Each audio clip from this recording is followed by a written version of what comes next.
भगवान श्री राम यहां पर अपने पूज्य पिताजी का पिंडदान करने के लिए आए थे। आचार्य गणों से चर्चा की, आचार्यों से चर्चा की तो लक्ष्मण को भेजा कि जाओ सामग्री एकत्रित करो। सामग्री एकत्रित होने में विलंब हुआ। शुभ मुहूर्त कम ही समय के लिए रहा होगा। राम जी भी चले गए किसी कार्य से, बोले चलो हम देख के लाते हैं। अब वो मुहूर्त बहुत ही कम समय के लिए था, ऐसा कहा गया। उस समय पंडित जी ने कहा और सीता मैया ने कहा कि आप पूजा प्रारंभ कीजिए, हम पूजा करते हैं, तब तक आ जाएंगे राघवेंद्र सरकार हमारे पतिदेव। पंडित जी ने पूजा प्रारंभ की, नहीं आए, पिंडदान का समय हो गया। वहीं से बालू के पिंड बनाकर सीता मैया ने कहा कि हम ही दे देते, दिए। और कहते हैं जब पिंड दिए तो स्वयं दशरथ जी महाराज का दाहिना हाथ प्रकट हो गया। पहले यही था गया में, पहले गया में जिसके नाम से पिंड दिया जाता था वो दिखता था, उसका हाथ आता था और पिंड ले जाता था, मरे पीछे भी। यही इतिहास है ना महाराज यहाँ का।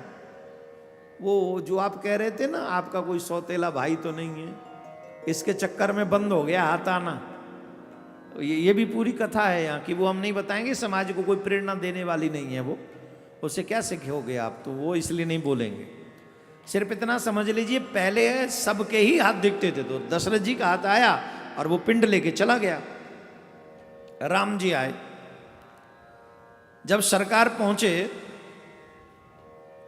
तो कहा पूजा प्रारंभ करो। बोले पूजा तो हो गई, पिंड तो हमने दे दिया।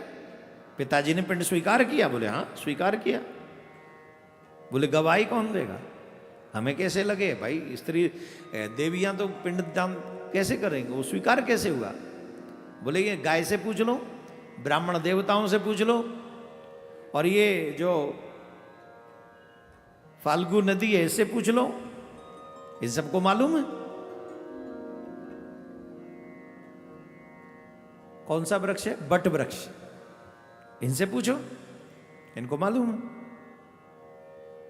राम जी ने पूछा तो महाराज कई मुकर गए, ब्राह्मण देवता मुकर गए, फल्गु नदी मुकर गई, गाय भी मुकर गई, डर गए। और राम जी पूछ रहे हैं, पता नहीं कुछ और न हो जाए। राम जी के हाथ में तो वैसे ही बल तो बल है उनका। गाय ने भी कहा मैं तो नहीं पता, ब्राह्मण देव बोले नहीं पता, फल्गु नदी बोली नहीं पता। सीता मां को क्रोध आ गया, तुम लोगों के सामने सब हुआ और तुम सब देखे, और देखने के बाद भी तुम झूठ बोल रहे हो। साफ दे दिया, ब्राह्मणों से को कहा कि तुम कभी संतुष्ट नहीं होगे, चाहे कोई कितनी भी दक्षिणा दे जाए तुम्हें। गाय से कहा कि तेरा मुख कभी अब पूजनीय नहीं रहेगा, कलयुग में आने के बाद तुझे अभक्ष विभक्ष करना पड़ेगा। ये साफ दे दिया सीता मां ने। और फल्गु नदी से कहा कि हमेशा नदियां ऊपर बहती है ना, अब तू नदी बन के ऊपर नहीं नीचे बहेगी, तू दिखेगी नहीं किसी को, ये साफ दे दिया। लेकिन बड़ वृक्ष को कहा कि तुमने अकेले ने मेरा साथ दिया है।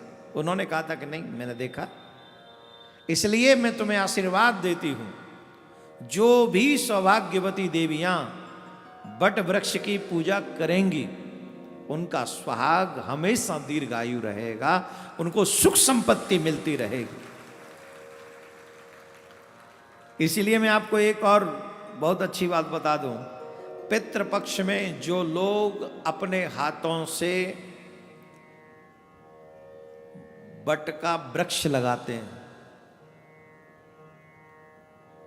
उससे पितृ बहुत प्रसन्न होते हैं और बहुत आशीर्वाद देते हैं।